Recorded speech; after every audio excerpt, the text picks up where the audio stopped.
big night for the Bees here as they take more points off the top 6 side. Arsenal dropping 2 points in the title race this evening. Brentford, though, are not wannabes. They are genuine contenders for Europe.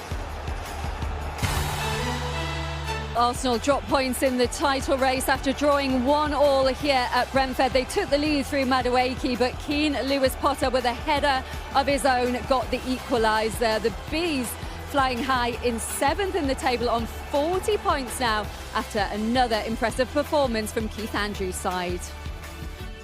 And Martin Keown and Peter Crouch watching with me. And Martin, Brentford very much on top for a lot of the first half, but Arsenal made the change at half-time with Ødegaard coming on, and it did improve, didn't it, at the start of the second half? Without doubt, because I think what Ødegaard brings is often missed, the way that he presses really high up the pitch, and Brentford then really couldn't play through the midfield in the way that they wanted to.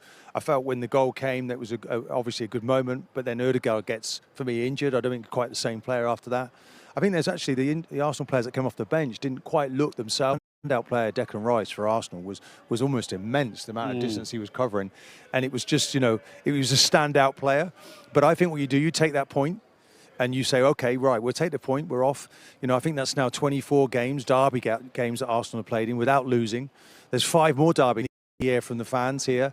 That local rivalry is it didn't bother him at all, honestly. Is intense. But credit to Brentford and Keith Andrews, what he's achieving here, the way that they developed the team. Obviously, that foundation was created by the previous manager.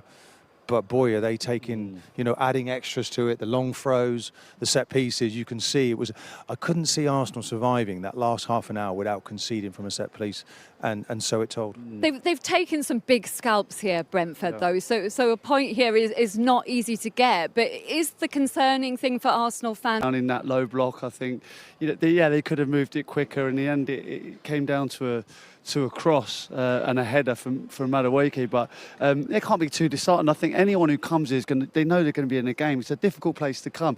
They grind you down, and you know it wasn't too dissimilar to the Stoke team that I played for. You know, when you just see players kind of, you just feel like it's a matter of time before you've worn them down. The deliveries from Jensen were first class. He's whipping them right underneath the bar. The throw-ins keep coming in, and I actually felt Mosquera and Gabriel did well. I thought they were 2 of the better players for Arsenal tonight. But you know, that kind of pressure eventually tells its toll. And you felt that Arsenal were going to get it over the line with that Madueke header. It was a really good header from him, Martin. I think, ironically, he was about to go off at that point, and it looked like it was going to be the last thing he did. It was a really good finish from him. I mean, when you get a connection like that and you head that back across the goal, and then you thought, okay, this gives you now the opportunity to stay ahead. But credit Brentford for coming back. It actually looks like it goes in slow motion if you look at the goalkeeper here, because of it, and that's why it looks like it goes in slow motion. You just can't get the purchase to get across and save it. But fair play to Arsenal, great delivery and a fantastic header from Madueke. A lot about the placement of that header. Well, you go back across the goal, you know you've always got more of a chance. I felt like myself when I was heading in each direction, loses time, and it could be in the back of the net before he changes. And it was a good response, though, to going behind from Brentford. 10 minutes later, and they've got the leveller through another very good header, Martin. Yeah, I mean, you know, it just seemed that the referee was almost saying, do you know what, anything goes.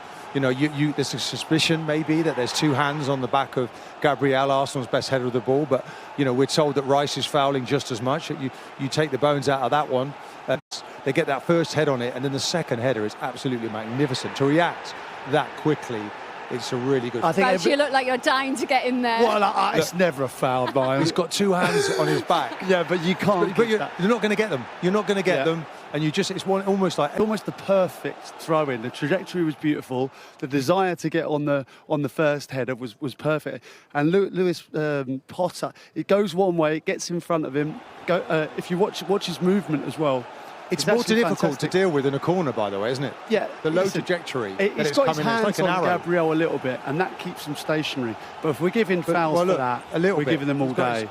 But he's pushed down on him, no? Used him to leviate off him, surely, no?